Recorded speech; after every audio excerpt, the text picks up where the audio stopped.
যুবলীগ, কৃষক লীগ, হেলমেট লীগ, হাতুড়ি লীগ, জুতা লীগ, মোজা লীগ এদের থেকে মুক্তি পেতে আমাদের এই কর্মসূচিতে আপনারা এসে আপনাদের গণস্বাক্ষর দিয়ে যান।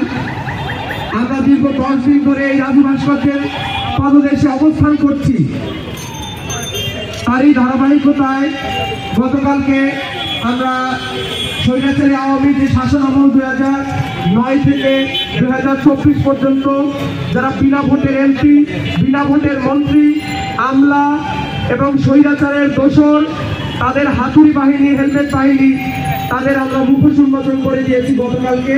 আর এই ধারাবাহিকতায় আমাদের আরেকটি দফা যেটা ছিল ফ্যাসিবাদী আওয়ামী লীগ এবং তার দোসরদের বাংলাদেশের মাটি থেকে চিরতরে নিষিদ্ধ করার যে দাবি, সেই দাবি নিয়ে আমরা এখানে 10 দিন ধরে অবস্থান করছি।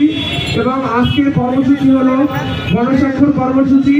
এই কর্মসূচিতে দেশপ্রেমিক নাগরিকদের দৃষ্টি আকর্ষণ করছি, আপনারা এসে গণস্বাক্ষর দিয়ে যান, আমাদের সাথে সহমত প্রকাশ করুন।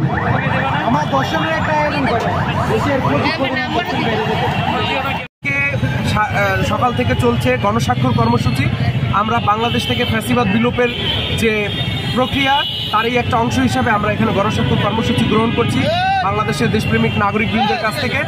এবং সারা বাংলাদেশে প্রতিটি আন্দোলনকারী যারা এই জুলাইয়ে রক্ত দিয়েছে, ঘাম ঝরিয়েছে, রাজপথে থেকেছে, স্বৈরাচারের বিরুদ্ধে কঠোর আন্দোলন গড়ে তুলেছে, আমি তাদের কাছে করজোড়ে অনুরোধ করব যাতে আপনারা যেভাবে জুলাইয়ে যেভাবে ঝাঁপিয়ে পড়েছিলেন আবার সেই একইভাবে আপনারা মাঠে রাজপথে নেমে আসবেন।